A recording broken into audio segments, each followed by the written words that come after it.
नमस्कार। अंदर की बात में आपका स्वागत है। मैं हूं आपके साथ गीत दीक्षित। हर दिन सियासत में बहुत कुछ देखने को और सुनने को मिलता है। बहुत सी हलचल होती है, बहुत से कयास लगाए जाते हैं, तो कई सियासी किस्से भी सुने और सुनाए जाते हैं। लेकिन हर खबर में बहुत कुछ ऐसा होता है जो पर्दे के पीछे रह जाता है। तो इस कार्यक्रम में हम आपको बताएंगे कुछ ऐसी ही अंदर की बातें, जानेंगे उन खबरों के मायने और समझने की कोशिश करेंगे सियासत के दांव पेच को। तो चलिए शुरू करते हैं अंदर की बात।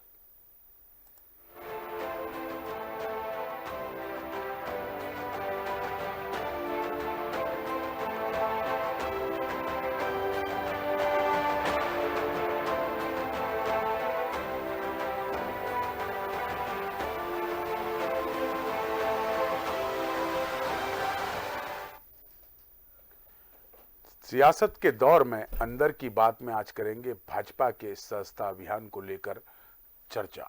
भाजपा ने यह अभियान 2 चरणों में चलाया, लेकिन टारगेट तो लगभग पूरा कर लिया। लेकिन हड़बड़ी में कुछ सदस्यों की कुंडली चेक करना भूल गए। इसलिए अब एक बार पूरी पार्टी इसकी समीक्षा करेगी, मतलब नए सदस्यों की होगी स्क्रूटनी। प्रदेश भाजपा ने बड़ा टारगेट पूरा करने के लिए बिना किसी की कुंडली खंगाले 1 करोड़ से ज्यादा सदस्य तो बना लिए, लेकिन यह सदस्यता पार्टी के लिए सवाल बन गई। ऐसे सदस्य भी बने जो पहले से किसी अन्य दल के सदस्य थे। सरकारी अधिकारी और कर्मचारी को भी सदस्य बना लिया गया। अब मामला जब सामने आया तो सबसे बड़ी बात है कि पार्टी ने निर्णय लिया कि नए सदस्यों की स्क्रूटनी की जाए। लेकिन 1 करोड़ सदस्यों की स्क्रूटनी कैसे की जाएगी, ये एक थोड़ा सा चिंता का विषय है। और यही स्क्रूटनी अगर होती है तो सबसे बड़ी बात है कि आखिर जो सदस्यों को लेकर टारगेट बनाया गया था, अभी तक जो है उत्तर प्रदेश और गुजरात का नाम आता था, लेकिन मध्य प्रदेश भी अब जो है बड़े लेवल पर पहुंच चुका है।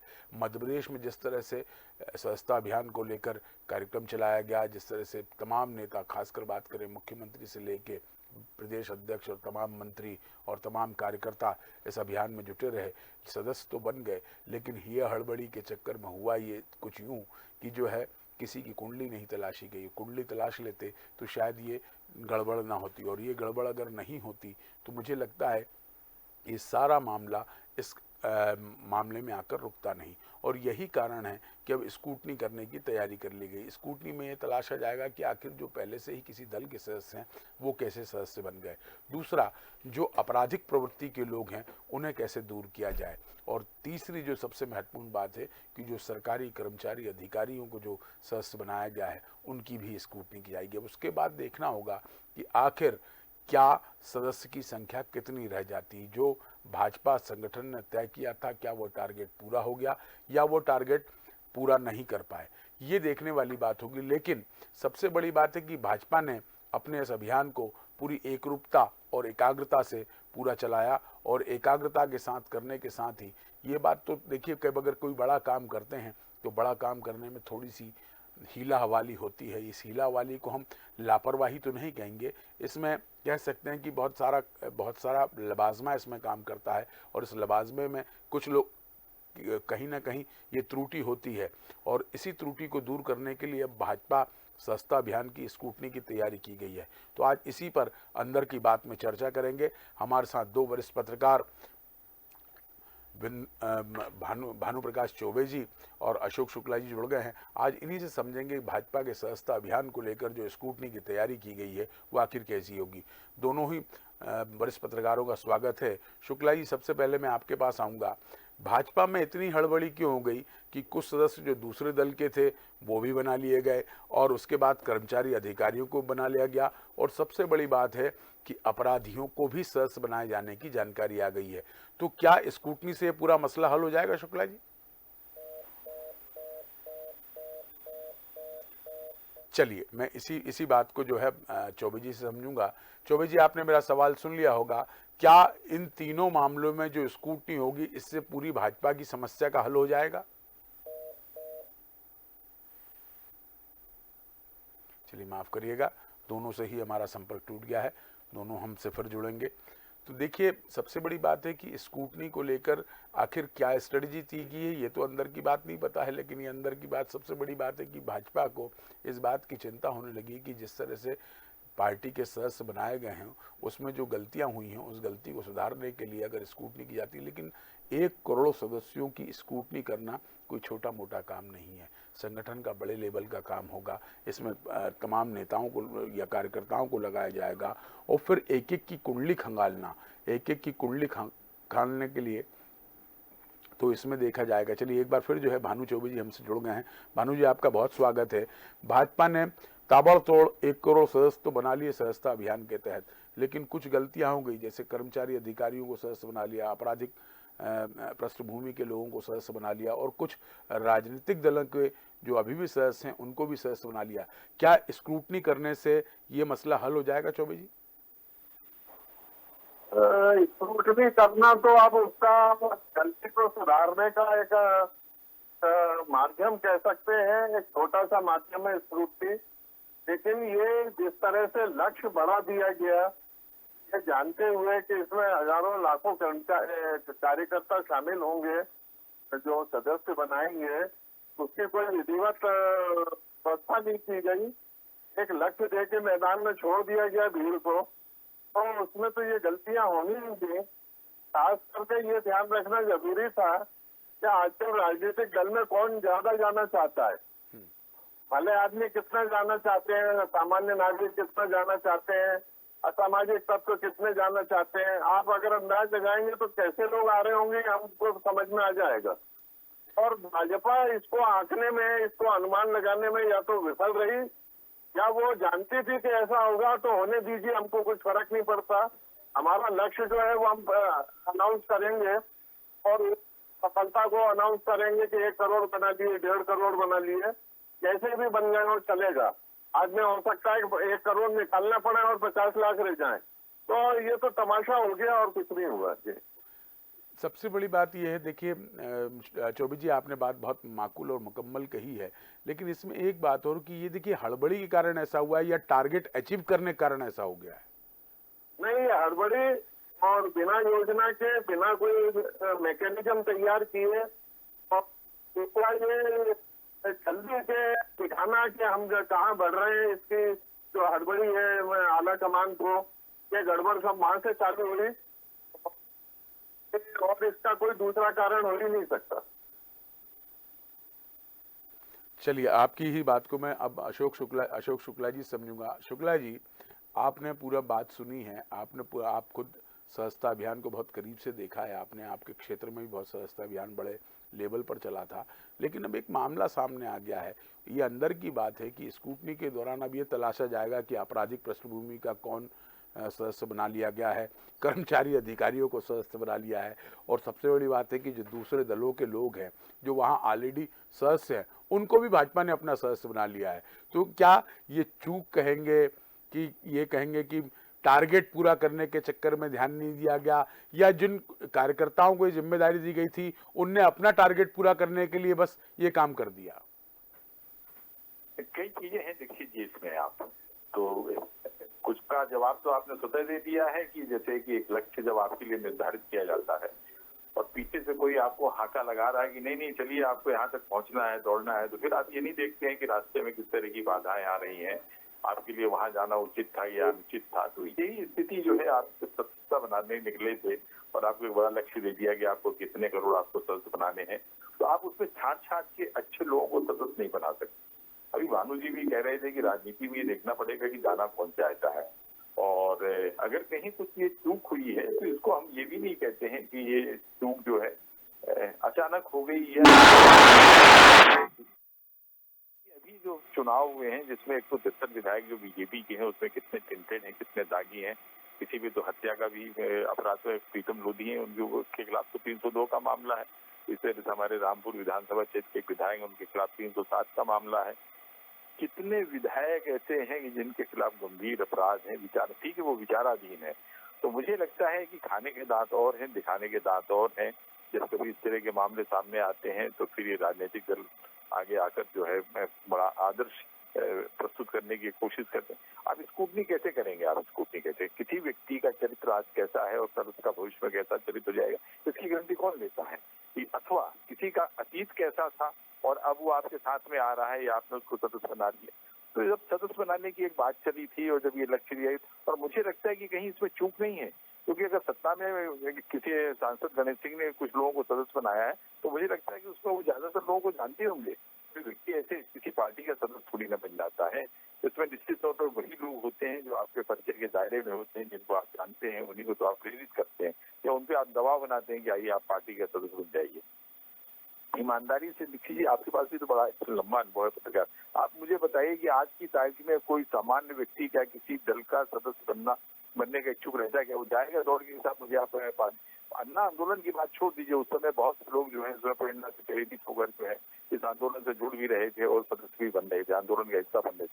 लेकिन आज राजनीतिक दल का हिस्सा कौन बनने जाएगा? जिसके कुछ राजनीतिक लाभ होंगे, कारोबारी लाभ होंगे, जो सत्ता में रहकर किसी तरह का जो है फायदा चाहता होगा।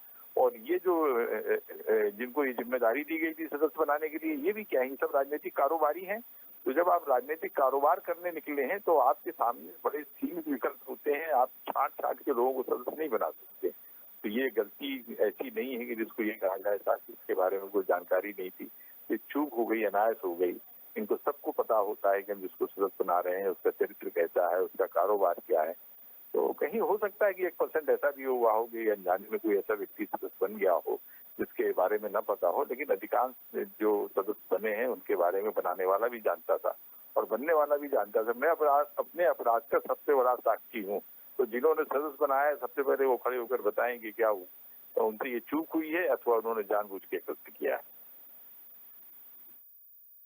बहुत माकूल बात कही है कि ये जो है, अगर जैसे आपने 2-3 उदाहरण दिए, खासकर सांसद गणेश सिंह का उदाहरण दिया, आपने रामपुर का उदाहरण दिया, ऐसे कई उदाहरण हम लोगों के पास आए अंदर खाने से कि वहाँ इस हड़बड़ी के तहत जानकारी होने के बावजूद भी अपना टारगेट पूरा करने के लिए मेंबर बनाया गया। लेकिन आज अंदर की दूसरी बात में बात करेंगे। चौबे जी और शुक्ला जी, आप दोनों जुड़े रहिएगा।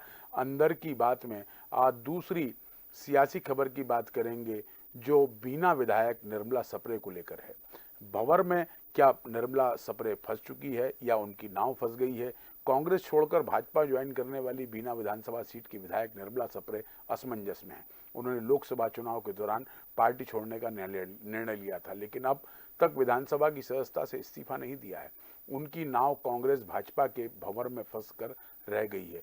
विधानसभा सचिवालय ने पत्र लिखकर उनसे पूछा था कि आप स्पष्ट करें कि किस दल में हैं, कांग्रेस में हैं या भाजपा में। वे अब तक पत्र का जवाब नहीं दे पाई हैं। उन्हें आश्वासन मिला था कि बीना को जिला बना दिया जाएगा, लेकिन पूर्व मंत्री भूपेंद्र सिंह और बड़े नेताओं के चलते ये निर्णय अटक गया। मुख्यमंत्री डॉक्टर मोहन यादव ने अब परिसीमन आयोग का गठन कर दिया है, इसलिए निकट भविष्य में भी बीना जिला बनेगा इसकी संभावनाएं कमी नजर आती हैं। उन्हें ना मंत्रिमंडल में जगह मिली, न ही किसी निगम मंडल में एडजस्ट किया गया।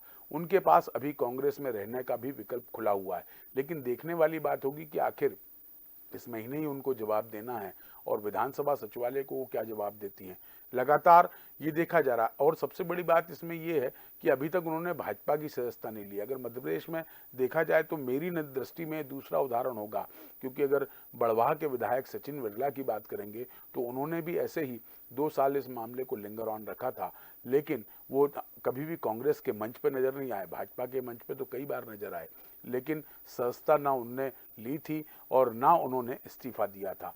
ऐसी परिस्थिति में देखिए कांग्रेस ने भी उनको नहीं निकाला था। अंदर खाने की बात में आज इसी पर बात करेंगे और फिर हमारे साथ दोनों ही वरिष्ठ पत्रकार भानु चौबे जी और वरिष्ठ पत्रकार अशोक शुक्ला जी जुड़े हुए हैं। चौबे जी, बड़वाह का मैंने उदाहरण दिया है और बीना की बात कर रहा हूं। बीना विधायक निर्मला सप्रे क्या इसको नजीर मान रही हैं कि सचिन बिरला ने जब 2 साल काट लिए हैं तो मैं भी इतना समय काट सकती हूँ? मेरी आपत्ति इस बात से कि इतने बड़े संवैधानिक व्यवस्था के जो प्रतिनिधि हैं उनके मामलों में इतना बेपरवाही और इतनी ढील ढाल क्यों होनी चाहिए कि वो 2-2 साल तक ये नहीं समझ में आए कि वो किधर है। और ये इसका कोई एक मैकेनिज्म कार्यप्रणाली बनानी होगी कि तत्काल निर्णय हो और तत्काल उसका समाप्त किया जाए पार्टी सदस्यता या जो भी है। और अगर ऐसी चूक हो रही है तो नीचे के कार्यकर्ताओं तक यही मैसेज जाता है कि तब ये लोग कर सकते हैं तो हम क्यों नहीं कर सकते। और वो फिर अपने कर्तव्य परायणता में चूक जाता है और वो लापरवाह हो जाता है कि ठीक है ऊपर भी तो यही हो रहा है।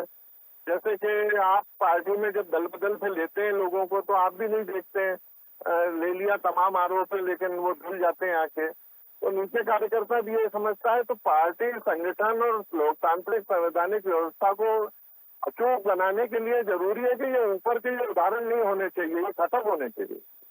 शुक्ला जी, देखिए आप बड़ी बेबाकी से अंदर की बात में जो है चौबे जी ने कहा कि ये तो घोर लापरवाही, लेकिन क्या ये दो नावों में सवार होकर राजनीति करना, और सबसे बड़ी बात है देखिए कि आप किसी दल से चुनाव जीत के आते हैं, जनता बड़े भाव से आपको चुनाव जिताकर भेजती है, लेकिन आप एक राजनीतिक पटकथा तैयार करते हैं और पटकथा अपनी मर्जी के हिसाब से तैयार करते हैं।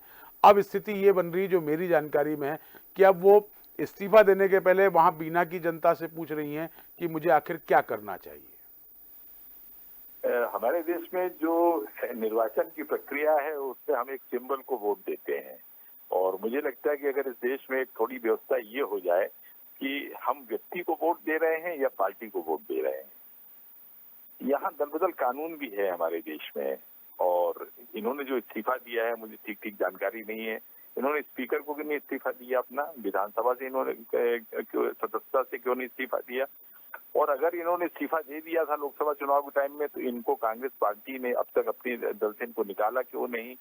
बहुत सारे सवाल हैं। ये कुल मिलाकर ये है कि राजनीति एक कारोबार बन गई है जिसको जहां जो कुछ अवसर मिलता है बुलाने का। लोकसभा चुनाव में उनके सामने कोई इस तरह का अवसर रहा होगा जिससे वो राजनीतिक तौर पर बुला सकती थी या उसका कुछ फायदा ले सकती थी। अब वो उनको मिलता हुआ नहीं दिख रहा है। अब वो असमंजस में है कि हम दल छोड़कर जाएं या क्योंकि अगर आप पार्टी से इस्तीफा देती हैं या आप विधानसभा की सदस्यता से इस्तीफा देती हैं तो फिर आपको एक चुनाव का सामना करना पड़ता है।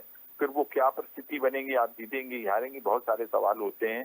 इस देश में निर्वाचन की जो प्रक्रिया है और जिस तरीके से ये जो चुने हुए निर्वाचित जनप्रतिनिधि हैं ये मनमानी करते हैं चुने जाने के बाद में, इस पे जनता, इनके ऊपर जनता का किसी तरह का नियंत्रण नहीं होता। कुछ अब पूछने से क्या फायदा है। अब उसके लिए आप वोटिंग कराएंगे क्या, वहां अलग से आपके कोई प्रॉक्सी वोटिंग होगी क्या जिसमें ये तय हुआ कि आपके क्षेत्र की जनता ये चाहती है कि आप कांग्रेस में बने रहे। आपको जो करना था आपने लोकसभा में कर दिया। एक बार जो आपने फैसला ले लिया उसका जो एक मैसेज चला गया उसमें जनता के बीच में, और उसका जो है नफा नुकसान भी किसी दल को हो गया। अब उसके बाद आप जनता के बीच में क्यों जा रहे हैं। इस देश का जो जनप्रतिनिधि है वो 5 साल में केवल एक बार जनता की बात सुनता है और फिर वो मनमानी करता है। जो निर्मला सप्रे उसमें जो है कोई अपवाद नहीं है। नारायण त्रिपाठी जी का भी मामला आप देख लीजिए, 2014 में जब वो कांग्रेस छोड़कर वो बीजेपी में गए थे इलेक्शन के समय में, अजय सिंह राहुल यहाँ से चुनाव लड़ रहे थे, तो कितने महीने तक उनका मामला फंसा रहा और कांग्रेस भी मजा ले रही थी, उनको निकाल भी नहीं रही थी पार्टी से। हाँ। और वो पार्टी में रहते हुए भी पार्टी के साथ में नहीं थे वो। हाँ। तो ये बड़ी विचित्र स्थिति हम लोग इस तरह से कई बार देख चुके हैं। तो तमाशा बना दिया है देश में राजनीति को। चौबे जी, देखिए आप फिर उदाहरण के साथ बात की है शुक्ला जी ने, ऐसे कई उदाहरण आते हैं। तो इसमें जो है ये अंदर की बात तो ये है कि क्या निर्मला सप्रे अब जनता से पूछ के निर्णय करेंगी। पहले तो उनने भाजपा के मंच को साझा कर लिया, फिर एक बड़ा कार्यक्रम बीना में कर लेती हैं, अब वो जनता से पूछ रही कि मुझे क्या करना चाहिए। ये क्या ठीक है? देखिए, ये जनता के नाम पे पर्ची फाड़ देना के साथ जनता ऐसा चाहती है, जनता ऐसा चाहती, कौन जनता है, उसका क्या चेहरा है, उसका क्या नाम है, ये पता लगाना बहुत मुश्किल है।